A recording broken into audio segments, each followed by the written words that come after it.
प्राचीन समय से ये मेला लग रहा है। क्या यहाँ की आस्था परंपरा है और क्या इतिहास है और क्या इस मौके पर आप जन कल्याण के लिए देते हैं? यहाँ पर भोलेनाथ का बहुत प्राचीन मंदिर है और सैकड़ों वर्षों से यहाँ पर इस क्षेत्र की सारी जनता भक्त यहाँ पर माथा टेकने आते हैं और उनकी मनोकामना पूर्ण होती है। और जब जिस स्थान पर भक्तों की मनोकामना पूर्ण होती है तो निश्चित ही वो स्थान जो है आस्था का एक केंद्र बन जाता है। और हमारे इस क्षेत्र का बाड़वाला जो शिव मंदिर है, ये भोलेनाथ का प्रसिद्ध, हम ये कहेंगे कि धाम है, ये मंदिर नहीं, ये धाम है। और वैसे तो प्रतिवर्ष प्रत्येक त्योहारों में तो यहाँ पर लोग आते ही हैं, लेकिन आज विशेष शिवरात्रि का महत्व है, क्योंकि आज के दिन ही माँ पार्वती का विवाह भोलेनाथ के साथ में हुआ था। तो भक्तों ने आज के दिन भगवान के विवाह की खुशी में उल्लास उत्सव के रूप में मनाया। और व्रत का अभिप्राय तब से भी होता है, तो भगवान शंकर की भक्ति करने से हमारे अंदर के जो भी अंधकार है वो दूर हो जाते हैं, क्योंकि भगवान शंकर ऑर्डर दानी है। वो अपने भक्तों की झोली भरते हैं और भक्त भी क्या है कि उनके पास आते हैं तो निराश नहीं होते हैं, क्योंकि भोलेनाथ सब देवों में उनकी अलग ही महिमा है। और भगवान क्या करते हैं, विष लेकर के अपने भक्तों को अमृत देते हैं। और हम नई पीढ़ी को हम यही कहना चाहेंगे कि वो नशे से दूर रहें, और अगर उन्हें नशा करना है तो भक्ति का नशा करें, क्योंकि भक्ति का जब नशा करेंगे तो वो सारे जो नशे हैं वो सब बेकार लगेंगे। और आज के जीवन में जहां पर भौतिक अंधानुकरण हो रहा है, बहुत हमारे जीवन में भागम ही भागम है, तो ऐसे समय में हम एक दिन के लिए भी भोलेनाथ की शरण में आए, एक दिन उनके शरण में बैठें, तो हमारे जो जीवन का है वो कल्याण होता है। और भगवान का नाम तो शिव ही है, शिव का अर्थ कल्याण होता है। और भगवान शिव की भक्ति के बिना हम लोग सभी लोग क्या है, सब हैं। तो इसलिए भगवान शिव की जो भक्ति है वो तो हमारे शास्त्रों में वो विस्तृत ही है। और आज सभी भक्त अपनी मनोकामना भगवान के आगे बैठ करके पूर्ण कर रहे हैं। ये बड़ी प्रसन्नता का दिन है।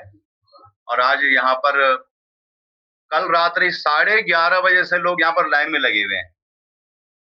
और जब हमने जब कपाट खोला तो नीचे सीढ़ी तक लाइन लगी हुई थी, 12 बजे की स्थिति थी। तो इतनी आस्था है लोगों के मन में। और ये हमारा जो सनातन धर्म है, इसका तो मूल ही धर्म और अध्यात्म है।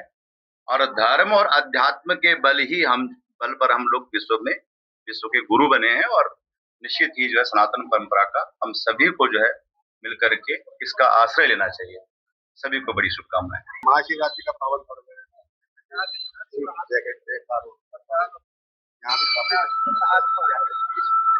ओम नमः शिवाय। महाशिवरात्रि के इस पावन पर्व पर ये बहुत ही पौराणिक भगवान शिव का मंदिर है।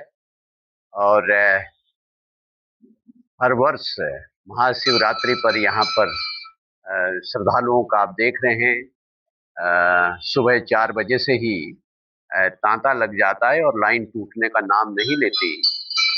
और पूरे भक्ति भावना से विभोर होकर के सभी जनमानस अपने आराध्य देवादिदेव महादेव और माँ पार्वती के आशीर्वाद लेने के लिए यहाँ एकत्र होते हैं। ये हमारे संस्कृति का, ये हमारे सनातन संस्कृति का, हमारे हेरिटेज का एक बहुत ही अनुपम दिन है। और हम उपस्थित होकर के हर वर्ष ही यथासंभव प्रयास रहता है कि मैं भी यहाँ भगवान के चरणों में आशीर्वाद लेने पहुँचता हूँ। अभी मेरे साथ यहाँ के नवनिर्वाचित ब्लॉक प्रमुख नारायण ठाकुर जी साथ हैं, यहाँ के प्रधान जी जिनकी देख रेख में सब व्यवस्थाएं होती है, वो यहाँ पर साथ खड़े हैं। और यहाँ के तमाम सारे हमारे पंचायत के प्रतिनिधि और यहाँ के गणमान्य लोग, सब लोग। और बड़ा एक मिसाल है यहाँ पर कि इतनी भीड़ होती है, इतने श्रद्धालुओं का अपार आवाजाही रहती है, लेकिन कभी भी इस मेले में किसी भी प्रकार की कभी कोई अव्यवस्थाएं नहीं फैली। तो बहुत पूरे मेला, आज महाशिवरात्रि का है और ये मेला 3-4 दिन चलता है, लेकिन पूरे भक्ति भावना के साथ यहाँ पर, पूरे पवित्रता के साथ यहाँ पर सब लोग आते हैं। और वर्ष दर वर्ष जो सनातन के प्रति है, जैसा हम सभी जानते हैं, देश और दुनिया में सनातन परंपराओं के लिए जो ये आकर्षण है, ये निरंतर बढ़ता जा रहा है। मेरी देवादिदेव भगवान भोलेनाथ और माँ पार्वती के चरणों में बस यही प्रार्थना है कि हमेशा हमारे क्षेत्र के ऊपर, हमारे प्रदेश के ऊपर, हमारे देश के ऊपर और हमारे देशवासियों के ऊपर कृपा बनी रहे। और इसी प्रकार से हम देवादिदेव भगवान शिव के जो जो एक जिसे कहना चाहिए कीर्ति प्रताप है, भोलेनाथ है, उनका नाम ही भोलेनाथ है। जो मंदिर आ सकता है उन पे भी वो प्रसन्न है, जो मंदिर नहीं आ सकता, केवल मन में स्मरण करता है, उन पे भी उनकी कृपा होती है। और बहुत जिसे कहना चाहिए दुखियारों के दुखों का हरण करने का काम भगवान शिव करते हैं। और बस बार बार देखिए, अद्भुत अनुभूति होती है यहाँ पर, अद्भुत अनुभूति होती है यहाँ पर आकर के। उसको शब्दों में बयां करना मेरे लिए बहुत मुश्किल है कि किस तरीके की अनुभूति, किस तरीके की एक आनंद का भाव यहाँ पर जब आते हैं तब होता है।